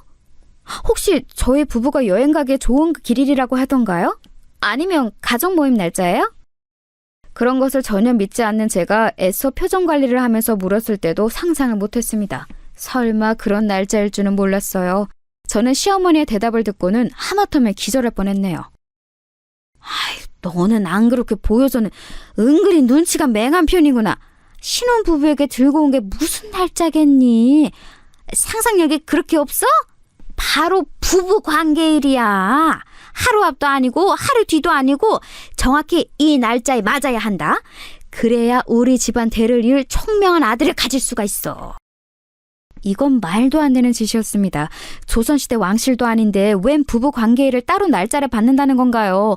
계획적인 임신을 위해서 날짜를 계산한다는 경우도는 왕왕 들어봤어도 용한 곳에 가서 날짜를 받아온다는 이야기는 시어머니를 통해 처음 접하는 것이었습니다. 너무 기가 막혀서 어떻게 반응을 해야 할지도 모르겠더라고요. 제가 말문이 턱 막힌 채로 날짜가 적힌 종이를 만지작거리니까 시어머니께서는 그것은 응답으로 해석하신 것인지 호쾌하게 웃으시며 손으로 제 등을 퍽퍽 내리치셨습니다. 아유, 몸에 좋은 거 많이 챙겨 먹고 그래야 건강한 떡두꺼비 같은 아들을 수풍 둘셋 낳을 거 아니니. 참, 몸에 좋은 거 챙겨 먹을 때 우리 아들도 챙겨주는 거 잊으면 안 된다. 언제나 늘 항상 너는 네 몸보다 우리 아들을 우선시 해줘야 돼. 내가 차별하라고 이러는 건 아니고 우리 보살님이 며느리의 기가 강하기 때문에 그 기를 꺾고 아들의 기를 살려야 부부가 오래간다. 이렇게 말씀을 해주셨기 때문이야. 이해하지? 아니요, 사실은 전혀 이해가 안 갔어요. 그런데 결혼생활 초장부터 설왕설래를 길게 하고 싶지 않아서 그저 어색하게 웃으며 시어머니와의 그 대화를 얼른 끝냈을 뿐이에요. 그런데 시어머니께서 며칠 뒤 제가 시댁에 방문했을 때 시아버지께서 계시는 자리에서 또 그 이야기를 꺼내시는 바람에 제 얼굴이 화끈거렸죠. 결혼한 지 얼마 되지도 않았는데 시아버지 앞에서 부부 관계일이라든지 하는 이야기를 듣고 싶은 며느리는 없잖아요. 그래서 확 자리를 박차고 일어날까 하다가 옆에서 제 눈치를 살피는 남편을 봐서 그래도 참았습니다. 남편이 전전긍긍하면서 저에게 미안해하더라고요. 자기는 그런 날짜 같은 건 안 믿는다고 하면서 철저히 제 편이라고 했습니다. 그래, 시댁이 내 예상과는 다르게 좀 유별나면 어때? 내 남편만 정상이면 됐지. 연애 때도 느꼈지만 나를 잘 맞춰주는 사람 같아서 나는 이 부분이 참 좋아. 남편 하나만 보고 갈 작정이었네요. 적어도 그 부부 관계일이라는 날짜가 오기 전에는 그랬었죠. 남편이 그날따라 자꾸 눈짓으로 신호를 주길래 당연히 신혼이었으니까 저도 화답을 해주려고 했는데 그때 문득 오늘이 그 날짜 아닌가 싶은 생각이 드는 거예요. 어제는 내가 불러도 모른 척하면서 책을 보겠다느니 TV에서 재미있는 거 한다느니 온만 핑계를 다 대더니 오늘은 왜 이렇게 적극적이야? 이유가 달리 있겠어? 오늘따라 당신이 너무 예쁘고 매력적으로 보여서 그렇지. 아닌데? 내가 딱 보니까 표정이 그게 아닌데? 오늘이 바로 어머님이 전에 받아오셨던 그 날짜 맞지? 당신 지금 그 날짜를 신경 쓰고 있느라 이러는 거 맞지? 제가 거짓말은 소용없다는 식으로 밀고 나가니까 잠시 후에 남편이 수긍을 했습니다. 자기는 절대로 그런 거 안 믿고 신경도 안 쓰는데 시어머니께서 하도 이틀 전부터 성화를 부리셔서 어쩔 수 없었다고 하는 겁니다. 그러면서 덧붙이는 말이 자기는 저를 지키기 위해서 시어머니의 잔소리를 혼자 다 상대했다고 그랬어요.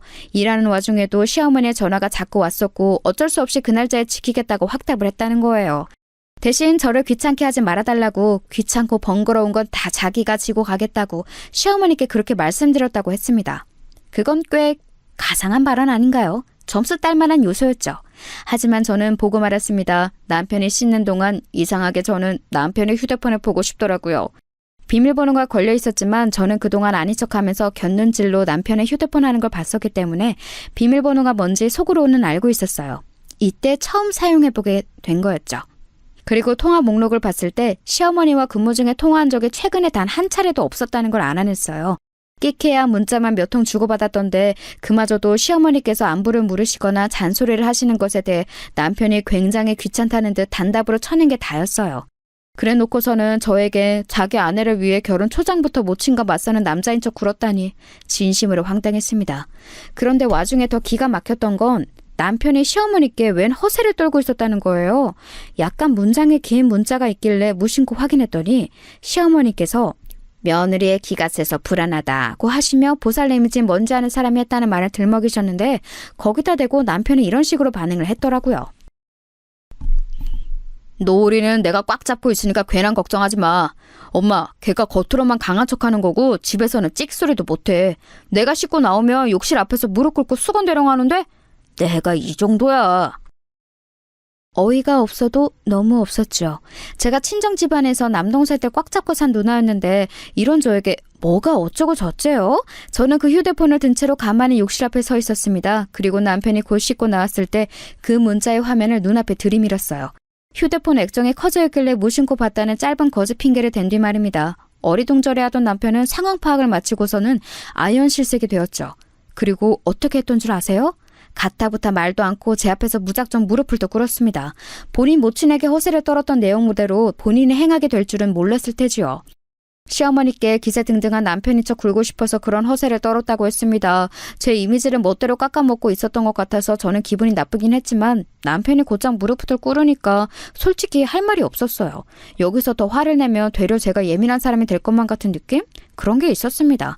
아무래도 신혼이었으니까요. 저는 남편에게 앞으로는 그러지 말라고 했고 휴대폰을 멋대로 봐서 미안하다고 저 또한 사과를 하였습니다. 이렇게 별것 아닌 일로 넘어가나 싶었는데 이튿날 시어머니께 연락이 왔어요. 어때? 느낌이 어때? 뭔가 딱 느껴지는 게 있니? 네? 어머님, 느껴지긴 뭘 느껴지나요? 저는 지금 오전 내내 업무에 치이다가 간신히 해방돼서 한숨을 돌리고 있던 참이었어요. 너무 정신이 없어서 뭐 느껴지는 것도 없고요. 통화도 지금은 어려울 것 같아요. 제가 이따 저녁에 전화 드릴게요. 야! 너는 어른이 말씀하시는데 왜 멋대로 기승장구를 내고 그래? 너 어디서 이렇게 시건번지게 굴라고 배웠어? 집에서 그렇게 교육받았니? 너 이렇게 싸가지 없게 굴 것 같으면 내가 우리 아들한테 다 일러바칠 거야. 너 혼내라고. 혼을 내요? 제가 지금 너무 피곤해서 말씀을 곱게 못 드린 것 같아요. 죄송합니다.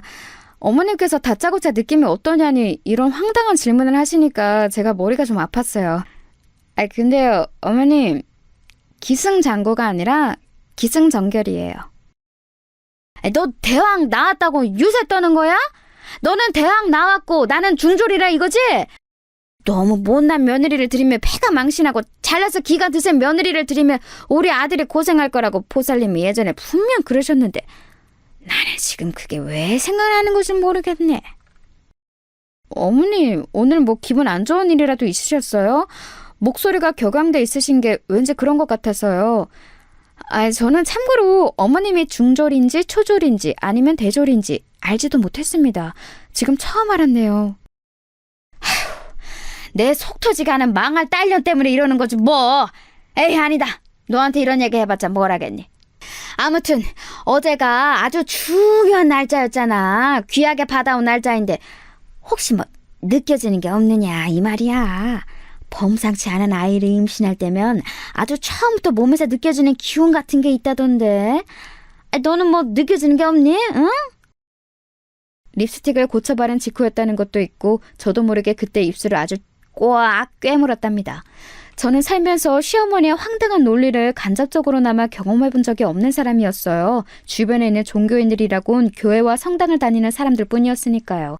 그런데 득달같이 전화를 하셔서는 임신의 기운이라느니 앞으로 부족을 받아오겠다느니 그런 말씀을 하시는 시어머니를 마주하니까 속된 말로 환장해서 돌아가실 것만 같았습니다. 애써 참고 지냈더니 몇 주 후에는 이런 말씀도 하시더군요. 아우, 큰일 났다. 아주 큰일이 났어. 며느리가 직장 생활을 하고 있거든. 그걸 그만두게 하는 게 우리 아들의 앞길에 도움이 될 거라고 용한 보살님이 단호하게 말씀을 해주셨어. 전혀 없이 진지한 표정이시더라. 너 그 직장 언제까지 다닐 거니? 앞만 곱씹어봐도 시어머니의 말씀은 헛소리에 가까웠어요. 이해를 해보려고 해도 머리만 점점 아파왔죠. 게다가 환장할 요소가 더 있었으니 그건 바로 제 시누이였습니다. 갑자기 웬 시누이냐고요? 남편은 외동이 아니었어요. 위로 누나가 한 명 있었습니다. 이미 결혼한 몸이었죠. 어쩌다 보니 애석하게도 저희 부부의 신혼집은 시댁과 무척 가까웠지만 시누이는 나름 어느 정도 떨어진 동네에 살았어요. 왕래가 잦지는 않았습니다. 저는 시누이의 남편인 저에게는 심해보되는 분하고 얼굴도 잘 보지 못했어요. 그런데 이 시누이의 존재를 제 지인이 지적한 거예요. 시댁에서 간과해도 괜찮은 존재는 단 한 명도 없으며 시누이는 특히나 살펴볼 필요가 있다는 조언에 제 고개가 끄덕여졌습니다.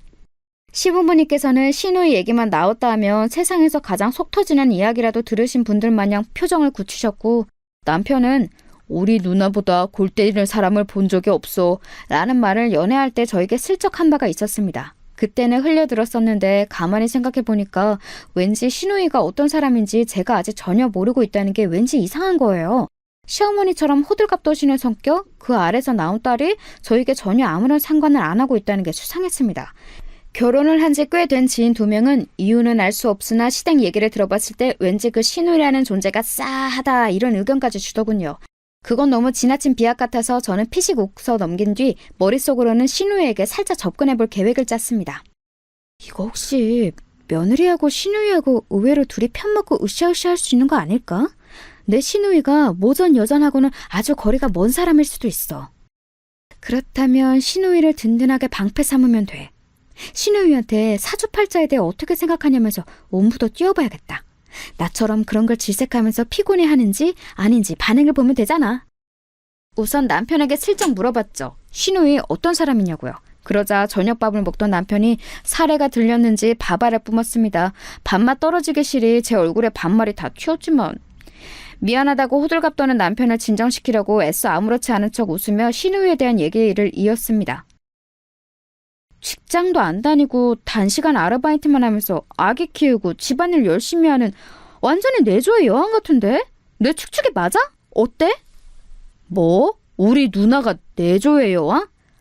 그래, 당신 좋을 대로 생각해. 따지고 보면 내조의 여왕이 못 될 이유도 없지. 그런데 나는 아무튼 당신은 우리 누나하고 가까워지지 않았으면 좋겠어. 나한테는 친누나지만 당신에게는 시누이잖아. 거꾸로 올 수 있는 관계인데 굳이 힘들게 노력하지 않아도 돼.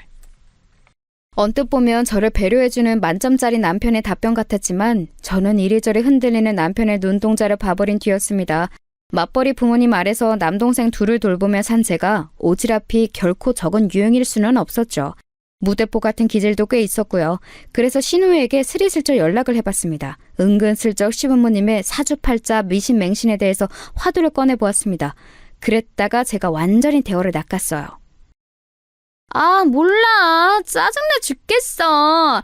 예전에 무슨 철학관이며 점집이며 우리 엄마가 한창 호기심 가지고 지인분들과 다닐 때가 있었는데 그런 곳들이 하필 내 일을 잘 마치는 바람에 지금 이렇게 된 거잖아.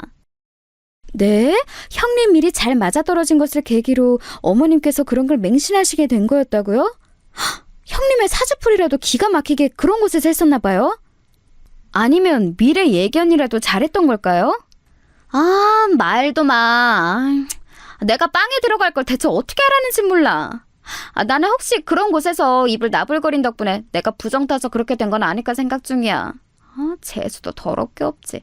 하필 걸려서 빵에 들어갈 건 뭐람? 나는 갈 때보다도 더 흔들리는 사람이라서 결혼으로도 붙잡을 수가 없다고, 말년까지 복잡할 수밖에 없다고 그런 얘기도 우리 엄마가 들었었대. 그게 벌써 옛날에 들은 얘기인데도 아직까지 신경을 쓰신다니까. 저기 형님, 말씀 중에 죄송한데 빵이라뇨? 저희가 맛있게 먹는 밀가루로 만든 그 빵이 아니고 다른 빵 말씀하시는 거 맞죠? 내 정신 좀 봐. 갑자기 입이 트여서 별소리를 다 해버렸네. 이렇게 될까봐 나보고 이딴 소 철저히 하고 올케하고 친해지지 말라고 다들 그랬던 건데 큰일 났다. 올케, 나한테 아무 소리 못 들은 걸로 해주면 안 될까? 정신없이 중얼거리는 신우의 목소리에 제정신이 함께 아득해졌습니다. 어떻게 그걸 못 들은 걸로 할 수 있겠나요? 어느 정도의 수위여야 협의가 가능하죠. 그런데 빵이라뇨. 그건 감방, 즉 감옥을 뜻하는 것이었습니다. 제 신우이라는 사람이 감옥에 다녀온 범죄자였다니 상상도 못했던 이야기여서 헛웃음이 막 흘러나왔네요. 시부모님과 남편은 물론이고 기타 친척들까지 죄다 이 사실을 알고 있었지만 아무도 저에게 알려주지 않았다는 것에 묘한 배신감도 들었습니다. 즉시 남편을 족쳤죠. 저는 제가 속았고 우습게 여겨진 것 같아서 기분이 너무 더러웠어요. 그러자 남편은 또 무릎을 더 꿇었습니다. 심지어 제 얘기가 끝나기도 전에 일단 무릎을 더 꿇더군요. 지금 생각하면 이런 면모가 너무 웃긴 남자였던 것 같네요. 저는 이 남자처럼 무릎이 잘 꺾이는 사람은 보지를 못했습니다. 하지만 당시에는 무릎을 꿇으며 제 마음이 좀 약해졌던 것 같아요. 솔직히 살면서 무릎 꿇으며 용서를 비는 사람을 마주할 일이 몇 번이나 있겠어요? 평생 그런 경험을 못 해보는 사람이 훨씬 많을 거라고 생각해요. 그러니 제가 남편의 앞에서 화가 좀 수그러졌죠. 미안해. 우리 누나가 전과자라는 사실을 밝히며 당신처럼 멋진 여자를 놓칠까봐 그게 두려워서 치사하고 비겁하게 거짓말을 했어. 내가 미안해. 내가 죽일 놈이야. 나를 용서하지 않아도 좋아. 그런데 내가 당신을 절절하게 사랑하는 마음만큼은 알아줬으면 좋겠어. 울먹이면서 그렇게 말하는 남편에게 더 화를 내기도 못해서 신우이가 어쩌다가 전과자가 됐는지 그 얘기나 자세히 들어봤네요. 사기 사건에 엮였는데 공범으로 취급당해서 억울하게 실형 6개월을 살고 출소했다고 하더군요. 어떻게 보면 신우이도 불쌍한 피해자일 뿐이라면서 남편이 한숨을 크게 쉬었어요. 적극적으로 사기를 치려고 쳤던 게 아니라 사기꾼들에게 잘못 홀려서 잠깐 어울리다 보니 휘말렸다는 거였죠. 저는 고민하다가 누군가에게 상담을 요청했습니다.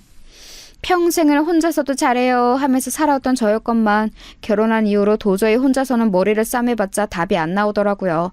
제가 연락한 상대는 바로 제 올케였어요. 제 바로 아래 남동생의 아내 말이에요. 저희 집은 둘째가 첫째보다 먼저 결혼한 경우랍니다. 제 신우이의 이야기를 해주니까 올케는 어처구니 없어 했어요. 그건 말도 안 돼요. 정말 결백한 상황이었다면 징역 6개월까지는 안 나왔을 것 같은데요. 특히나 초범이었다면 더 그랬을 거예요. 그런 상황이었는데 대한민국에서 집행유예가 아니라 실형구형이라고요? 에이, 그럴 리가 없죠. 그쵸? 올케도 그렇게 생각하죠? 와, 이제야 가슴이 뻥 뚫리는 기분이 드네. 나도 왠지 미심쩍은 느낌은 들었는데 시댁 사람들이 결백하다면서 딱 잡았다니까 내가 아래송해지더라고요. 진짜 억울한 상황이었을까 싶은 생각도 살짝 들었고. 잘 생각해보세요. 그 사기 범죄에 알고 끼어들었어도 문제, 모르고 끼어들었어도 문제예요. 알았다면 진짜 백의 사기꾼인 것이고요. 몰랐다면 지능 수준이 의심되는 거죠. 그런 지능이라면 다른 사고도 또 치고 살 수밖에 없으니 어느 쪽이든 골치 아파요. 그런데 그분 남편은 이런 거 다 아시고 결혼한 걸까요? 그럼 죄다 한통속이라는 건가? 이제 보니까 심해부라는 분은 신우의 정가를 아는지 궁금해졌어요.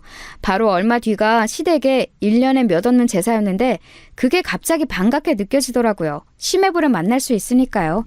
제사를 지내러 모인 평일 늦은 저녁, 저를 보자 신우이가 환하게 웃으며 손을 흔들었습니다. 품에는 자기 어린 딸도 끼고 온 참이었죠. 이때 시조카가 아마 3살인가 그랬을 거예요. 전과 사실을 들켰음에도 저와 친해졌다고 생각한 것 때문인지 즐거워하는 신우에게 저도 마지못해 환한 미소를 지어주었네요. 다른 친척분들도 대거 참석하셨어요. 저는 눈치를 살피다가 왠지 혼자 동떨어져서 다가오지 마시오라는 기운을 내뿜고 있는 심해부에게 다가갔습니다. 그리고 제 휴대폰을 몰래 내밀었죠. 번호 좀 알려달라는 뜻이었습니다. 남편에게서 얻어내려고 했었는데 황당하게도 남편이 심해부 번호를 안 갖고 있다고 했었거든요. 당황해서 저를 쳐다보던 심해부는 주변의 눈치를 살피더니 아무도 안 볼 때 제 휴대폰에 자기 번호를 찍어주었어요. 만약 심해부가 신우의 전과 사실을 모르는 상태라면 제가 입을 잘못 놀려서 가정을 파탄낼 수 있었으므로 저는 다른 주제를 먼저 꺼내들며 간접적으로 캐내볼 심산이었습니다. 그래서 제가 어떤 얘기를 꺼냈던 줄 아세요? 남편의 옛 여자 얘기를 꺼냈어요. 왜냐하면 공공연한 시댁의 적 같은 존재로 구전설화처럼 내려오는 인물이었거든요. 그녀는 배우자 없이 홀로 아이를 낳아 키우는 미혼모였고 남편보다 연상이었으며 절절하게 연애를 하다가 시부모님의 격렬한 반대에 부딪혀 헤어진 사람이었습니다. 시어머니께서는 가끔 태도가 살랑거리지 못하는 제가 마음에 안 들어서 죽겠다는 표정을 지으시다가도 예전 그년보다는 낫지라고 중얼거리며 가슴을 쓸어내리셨어요. 그리고 제가 예상하건대 남편이 저하고 결혼하겠다며 시부모님을 설득했을 때 아마도 그 여자를 들먹였을 게 뻔했어요. 그 쥐뿔도 없는 미혼모와 헤어졌으니 대학 잘 나오고 똑 부러지는 저 같은 며느리는 감지덕지 아니냐며 시부모님을 설득했을 과정이 눈에 선했습니다. 시기상 남편이 그 미혼모와 헤어진 것은 신우이가 심해부와 결혼한 이후였으니 심해부에게 그 미혼모에 대해 물어보는 그림이 이상하지는 않았어요. 저는 남편 이전에 가벼운 연애만 했었고 진지한 교제는 없었는데 남편은 진지하게 상대를 만났었다고 하니까 신경이 쓰인다는 식으로 말을 해봤습니다. 그러다가 얘기가 흘러가면 신우의 정가를 아는지 아닌지 슬쩍 건드려볼 심산이었던 거예요. 그런데 이게 웬일인가요? 제가 또 의도치 않게 대어를 낚아버렸어요. 아무래도 저는 낚시를 했어야 했나 봐요. 그랬다면 강태공으로 이름을 날렸을지도 모르죠. 심해부가 그 미혼모 질문을 받고 나서 갑자기 한숨을 푹 내쉬더니 머뭇거리면서 저에게 이런 소리를 했습니다. 이건 너무 조심스러운 얘기인데 암만 해도 뭔가 짚히시는 게 있으니까 갑자기 그 여자에 대해 물어보시는 것 같아서 그냥 허심탄회하게 말씀을 드리렵니다. 아마 처남은 지금도 그 여자를 만나고 있을 거예요. 엊그제 제사 때 은근슬쩍 처남에게 아직도 못 잊었냐고 지나가도 물었는데 여전하죠 라고 답을 하더군요. 남자끼리는 그 뉘앙스가 뭔지 바로 알 수 있어요. 현재 진행형이라는 뜻입니다. 청천벽력이었습니다. 저는 하마터면 퇴근길에 쓰러질 뻔했어요. 그 정도로 심해부의 발언을 듣고 많이 놀랐습니다.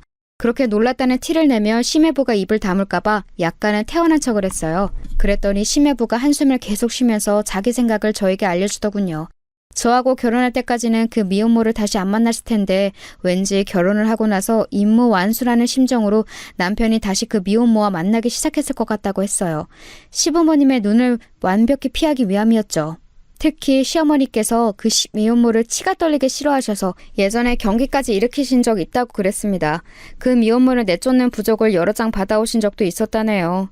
하지만 그럴수록 불타는 것이 로미오와 줄리엣의 사랑인 법이라며 심화부가 씁쓸한 말투를 저로 위로했습니다. 남편이 정말로 옛 연인과 바람을 피우는 것인지 아닌지 그 진위 여부를 확인하기도 전에 저는 당장 진이 빠져버렸죠. 저에게 이런 걸 왜 알려주시냐고 물었더니 신우이가 전과자였는데 모르고 결혼한 게 너무 억울해서 그 집안 사람들에게 속은 게 아직도 분하기 때문에 저에게 이런 사실을 밝히는 거라고 그랬습니다. 신우이가 전과자라는 걸 알았을 때 당장 이혼을 하려고 했는데 그때 마침 신우이가 임신을 한 게 밝혀진 거예요. 그래서 뱃속 아이 생각을 하며 이혼도 미뤘다고 했습니다. 신우이가 가정에 충실하면 잘 사는지 안 사는지 두고 보기로 한 거였죠. 그러다가 시간이 흘러서 현재가 된 거였고요. 여기까지 다 듣고 나니까 어안이 벙벙하더군요. 가볍게 내리는 눈송이를 맞으러 나갔다가 폭소를 맞아서 파묻힌 사람이 된 기분이었습니다. 제가 할 일의 순서는 정해져 있었어요. 남편에게서 진위 여부를 캐내는 것이었죠. 아니길 바랬습니다. 왜냐하면 아직 결혼한 지 1년도 안 채운 신혼이었고 남편이 저를 내내 속여왔다고 한다면 너무 비참할 것 같았고 저는 눈 시퍼렇게 뜨고 당해온 천하의 멍청이가 되고 싶지는 않았거든요. 이런 거 진짜 안 물어보고 싶었는데 당신 혹시 나 말고 다른 여자 있어? 바람 피워?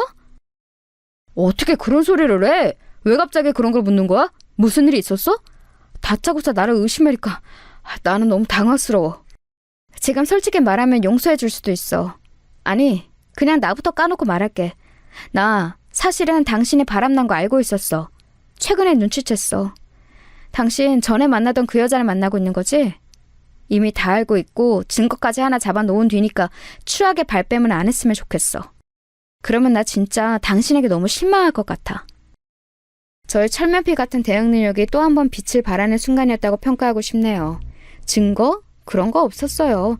제가 가지고 있는 건 심해부에 한숨 크게 섞인 추론이 전부였던 것을요. 하지만 저는 이미 눈치 다 챘고 증거까지 손에 넣은 척 굴었습니다. 진지하고 살벌한 표정을 지으며 애절한 눈빛까지 잊지 않았죠. 남편이 펄쩍 뛰면서 끝까지 아니라고 하면 내가 진짜 오해했나 보다 라며 사과를 정중하게 할 작정이었습니다. 하지만 남편은 제 얼굴을 빤히 살펴보더니 이내 무릎을 꿇었습니다. 그놈의 털썩 소리가 그 순간에 왜 그렇게 제 복장을 뒤집어 놓던지요. 내가 잘못했어. 그런데 미련이란 이름의 충동이었어. 그 사람 너무 불쌍하고 가여워서. 당신도 알겠지만 그 사람 미혼모인데 심지어 애가 건강이 안 좋까지 해. 여자 혼자 아등바등 애를 쓰면서 사는 모습을 보니까 여전히 안쓰럽다는 생각이 들어서. 그래서 결혼했다는 소식을 뒤늦게 알려주면서 몇 번 연락을 주고받았을 뿐이야. 마트에서 장 한 번 크게 봐준 거 그것 말고는 돈을 쓴 것도 없었어. 이건 사랑이 아니라 과거에 만났던 인연에 대한 슬픔이야. 사랑은 오로지 당신에게만 향했으니까.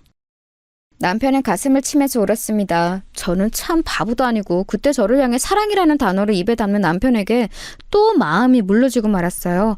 그 미혼모에게는 한낱 동정심이었고 제가 원한다면 앞으로 2번 다시는 죽을 때까지 안 만나겠다는 혈서까지 쓸 수 있다는데 쉽사리 그 앞에 대고 용서 못해 라고 하기에는 뭔가 마음이 자꾸 흔들렸습니다.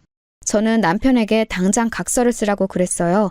만약 그 미혼모와 다시 연락 한 번이라도 하면 당장 이혼인 것은 물론이고 절대적으로 저에게 유리한 조건으로 이혼하겠다는 각서였습니다. 저는 이걸 단순히 부부간의 각서에 그치지 않고 변호사를 찾아가서 공증까지 받아놓을 거라고 그랬어요. 사실 제가 그런 걸 잘 알고서 떠든 소리는 아니었습니다. 하지만 남편에게는 효과가 있었죠. 남편이 겁에 질린 표정이 되었거든요. 반드시 각서를 지키겠다며 맹세를 거듭했어요. 그러고 나서 마무리를 어떤 말로 했던 줄 아시나요? 당신이 한 가지만 지켜줬으면 좋겠어. 우리 엄마한테는 제발 부탁이니까 내가 그 사람 다시 만났다는 소리 절대로 하지 말아줘. 그랬다가는 우리 엄마 진짜 당장 쓰러지실 거야. 그렇게 생각하는 인간이 어떻게 대범하게 그 여자와 연락할 용기를 냈어? 참 희한하네. 어머님 얘기가 나와서 말인데 우리 이사 가는 게 어때? 나는 이제 어머님하고 가까이 살고 싶지가 않아. 시댁과 아주 멀리 떨어진 곳에 사는 며느리가 되는 게 나의 새로운 꿈이 되었거든. 그 꿈이 이루어지도록 당신이 협조 좀 해줄래? 겁에 질려있던 남편은 무조건 고개를 끄덕였어요. 아무 생각 없이 무작정 멀리 떠나겠다는 건 아니었습니다. 시어머니의 말씀을 따를 작정은 아니었건만 제가 공교롭게도 퇴사를 생각하게 되었기 때문이었어요. 왜냐하면 제가 기업을 물려받게 되었기 때문입니다. 저희 외갓집이 식당을 꽤 오래 운영해왔어요. 제 외할머니의 동생 되시는 이모할머니께서 운영을 하시다가 당신의 장남에게 물려주셨는데 어쩌다 보니 도맡아 하시기 어려워졌어요. 다른 사람에게 넘기며 큰돈 만질 수 있었을 텐데 저희 부모님께 연락을 주셨습니다. 부모님은 아빠의 정년퇴직 이후 귀농 생활을 천천히 그리고 계셨기 때문에 곤란해하셨고 저희 3남매에게 의견을 물어보셨어요. 그랬다가 회의 결과 제가 한번 맡아보는 게 낫겠다고 얘기가 된 거예요. 저는 생각도 없었는데 동생들이 강력히 누나는 뭐든 잘하니까 가능하다며 저를 추천하였습니다. 부담돼서 식은땀이 나올 지경이었지만 그 가까운 식당 생판 남에게 넘길 수는 없다는 생각으로 제가 일단 해보기로 했어요. 올케가 전적으로 저를 돕기로 했고 이게 참 든든하더라고요. 이사를 간다고 했을 때 시댁에서 상의도 없이 뭔 짓이냐며 화를 내는데 제가 외갓집에 가업을 잇기 위함이라고 하니까 태도를 바꾸더군요. 예, 너 진짜 웃긴다. 너는 집안에 그런 좋은 식당이 있었으면 진작에 얘기를 했어야지. 왜 깜찍하게 숨기고 있었다니? 아무튼 우리 아들이 네 덕에 그런 번지르르한 식당의 사장님도 되어보는구나. 이거 참 고맙다. 갑자기 웬 남편이 사장님이라는 것인지 어이가 없었는데 제 앞에서 남편이 눈치를 주면서 장단 좀 맞춰드려 이런 신호를 보내길래 어쩔 수 없이 고개를 끄덕여 드렸네요. 저는 남편이 또 어떤 허세를 떨어놓은 것인가 싶어서 걱정이 되는데 그것보다 더 큰 규모가 큰일이 벌어졌어요. 남편이 퇴사를 한 겁니다. 저하고 이런 방구 상의도 없이 확 퇴사를 해버리더니 자기도 저와 함께 식당에 올인을 하겠다고 했어요. 미친 거 아닌가요? 제가 언제 퇴사하고 식당 일 도와달라고 그랬나요? 왜 멋대로 행동하냐고 제가 엄청 따졌더니 남편이 무릎을 털썩 꿇으면서 그랬습니다. 사실은 시부모님께서 그 식당의 사장이 됐다고 이미 말을 다 해놨다네요. 자기도 왜 그랬는지 모르겠는데 입이 멋대로 나불거렸대요. 번복은 쪽팔려서 못하겠으니 이왕 이렇게 된 거 정말로 식당에서 열심히 일을 하며 지내보고 싶다고 그랬습니다. 식당을 맡게 된 기념으로 시댁 식구들이 우르르 몰려오기로 한 날이 잡혀 있었는데 그 날짜를 앞에 두고 남편이 얼른 퇴사를 한 것이었죠. 사장 됐다고 한 걸 증명하려고 말입니다. 기가 막혔네요. 그런데요, 시댁 식구들이 단체로 몰려온 그날 저는 시어머니와 결국 대판 싸우고 말았습니다. 사람들 다 있는 데에서 저보고 이번 달에 생리했냐? 임신은 아직이냐? 이런 소리를 크게 자꾸 물어보셨거든요. 피곤한 와중이었기에 제가 폭발한 거였죠. 왜요? 제 대답에 따라서 부족의 효험이 달라지나요? 또 보살님인지 뭔지 아는 거 찾아가서 돈 쓰시려고 그러죠? 어머님이 그런 것에 쏟아부으신 돈을 합치면 여기 식당 인수하실 수도 있겠는데요? 너 지금 태도가 왜 이따위야? 우리 아들 만나서 너는 앞길에 잘 풀리는 사주가 됐는데 고마움도 모르고 설쳐? 그러더니 시어머니께서 제 뺨을 세게 치셨어요. 모두가 보는 앞이었죠. 저는 맞아서 돌아간 고개 그대로 가만히 있었습니다. 일부러 그랬네요. 식당에 정막이 감돌았고 잠시 후 시어머니께서는 아차 하시면서 당황하셨지만 이미 늦은 뒤였습니다. 차라리 한 대 맞고 끊어낼 수 있으면 제가 이득이었죠.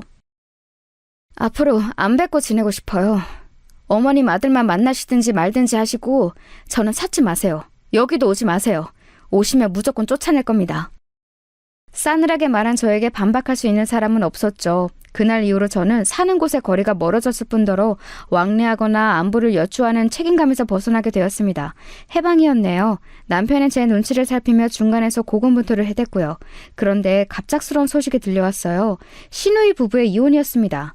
남편은 이유를 모르겠다고 그랬고 시누이의 짧은 통화에서 저에게 비련의 여주인공처럼 버림받았다고 말을 했어요. 저는 진짜 이유를 심해부를 통해 들을 수 있었죠. 아이가 아무리 봐도 저를 닮지 않아서 하기 싫은 의심을 쭉 해오고 있었는데 얼마 전에 유전자 검사를 받았어요. 그 결과는 보시다시피 이혼입니다. 애엄마는 알고 있었더군요. 심지어는 장인어른 장모님 모두 그 사실을 알고 계셨습니다. 정말 엄청난 집구석이에요. 조심하세요. 방심하면 안 됩니다. 와, 세상에 뭐 이런 일이 다 있나 싶었네요. 새삼 시댁이 엄청나다는 생각이 들었어요. 그러면서 저는 심해부의 조언을 뼈에 새기며 돈을 아주 알차게 쓰기로 결심했습니다. 흥신소에 의뢰해서 남편을 캐냈어요. 그러자 곧장 증거가 잡혔습니다. 남편은 결국 그 미혼모를 또 만나고 있었어요. 실망감도 안 들더라고요. 그저 제 자신이 너무 초라해진 것 같아서 그게 싫었을 뿐이죠. 남편은 또 제 앞에서 무릎을 꿇었어요. 진짜 꼴보기 싫더라고요. 소용없으니까 무조건 이혼하겠다고 부부 재산은 모두 제 것이니까 몸만 나가라고 그랬습니다. 남편은 울고불고 난리를 치다가 안 통할 것 같으니까 겸허히 현실을 받아들이더니 딱 한 가지 저에게 부탁을 해왔어요. 우리 이혼했다는 거 우리 엄마한테는 알리지 말아주라. 말해도 나중에 때 되면 내가 알아서 말할게. 제발 부탁이다. 대신에 당신이 말한 이혼 조건 다 들어줄게. 저는 올케와 이 부분을 상의했는데 구질구질하게 이혼을 끌고 가면서 재산 분할이니 뭐니 개싸움을 벌이는 것보다 차라리 남편을 빈털터리로 내쫓는 게 낫다고 결론을 내렸어요. 어차피 저는 시댁과 쫑난 이후였으니 상관없었죠. 그렇게 이혼을 했습니다. 아무렇지 않을 줄 알았는데 속이 허했네요. 그래서 식당 운영에 더욱 박차를 가했어요. 제가 피와 땀을 쏟은 식당은 금세 강남 일대에서 천천히 쌓아온 명성 위에 제가 덧붙인 최고급 이미지라는 날개를 달고 더욱 잘 나가기 시작했습니다. 번호를 싹 다 차단한 시댁 식구들하고는 제가 아무런 접점도 없었지요.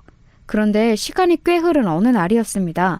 올케가 당황하면서 저한테 상세한 확인을 못하고 단체 예약을 받아보려는데 그게 아무래도 제 시어머니 같다고 말을 하는 겁니다. 이혼했으니 이제 전 시어머니였지만요. 아무튼 이미 예약을 받아버렸고 목전이었으니 그대로 진행하라고 그랬어요. 무슨 단체 예약인가 했더니만 동창회더라고요. 그분은 위풍당당하게 입장하셨습니다.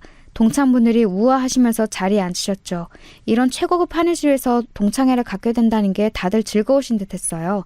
저도 이왕이면 그 즐거움 지켜드리고 싶었는데 그분이 저희 직원에게 사장 나오라 그래 라며 먼저 선을 넘으셨습니다. 얘들아, 여기가 내 며느리야. 바쁘다는 핑계로 얼굴을 안 비추는 얄미운 며느리인데 우리 아들이 자기 아내 혼내지 말라고 나한테 어찌나 그러던지. 우리 며느리는 자기가 결혼을 잘했다는 건 알고나 사는지 모르겠어. 우리 아들이 자기 아내 힘들까봐 나보고 여기 식당 오지 말라고 자꾸만 그랬는데 내가 동창회라는 행사를 두고 이런 식당을 모른 척 하는 건 아닌 것 같아서. 얘들아, 오늘 많이 먹어. 우리 아들이 여기 사장이니까 눈치 안 봐도 돼. 반찬 부족한 거 있으면 우리 며느리 불러다가 시키고. 예, 너는 오랜만에 시어머니 뵈었으면 먼저 쪼르르 나와서 인사도 하고 그래야지. 언제까지 예전을 꽁에 있을 거야? 아유. 그때 제 머릿속에 든 생각은 바로 못 들어주겠다 였습니다. 저보고 그 단체 테이블에 전담 서빙을 보라고 하시던 대목에서는 슬쩍 비웃음이 터져나왔죠. 그런 저를 향해 눈빛이 불량하다며 질책을 시작하시려고 하길래 제가 결국은 진실을 외치고 말았습니다. 아들한테서 또 어떤 거짓 허세를 들으시고 지금 이러시는지는 모르겠는데요. 저기요. 죄송한데 저는 그 잘난 아들하고 이혼했어요. 이혼한 지 벌써 1년이거든요. 뭐라고? 이혼? 너 그게 무슨 말도 안 되는 소리야? 이혼이라니. 지난 주말에도 우리 아들이 너하고 등산을 갔다 왔다고 그랬는데? 너랑 손을 꼭 잡고 있는 사진도 나한테 보내줬어. 그 손, 제 손이 아니라 아마 그 여자 사진일걸요? 이름은 모르겠는데 아무튼 그 잘난 아들이 예전에 만났다는 여자 있잖아요. 미혼모. 고아원 출신에다가 학력도 짧고 직업도 없고 딸린 애만 있는 그 미혼모요. 그 여자랑 바람 피워서 저한테 이혼당했어요. 한 푼도 못 받고 쫓겨났죠. 그러자 저희 전 시어머니 되시는 그분이 삿대질을 하며 자리에서 일어나셨다가 그대로 졸도하셨어요. 사람이 제 눈앞에서 기절하는 모습을 보니까 저도 심장이 막 떨렸네요. 구급차가 왔고 동창분들은 혼비백산해서 난리도 아니었죠. 며칠이 지나서 후일담을 들을 수 있었어요. 어떻게 들었냐고요? 모르는 번호로 자꾸 연락이 와서 받아보니까 전 신우이였습니다. 저에게 상황을 알려주고 싶어서 입이 근질거리는 바람에 다른 사람 휴대폰으로 연락을 했다고 그랬어요. 자기 번호는 차단당했으니까요.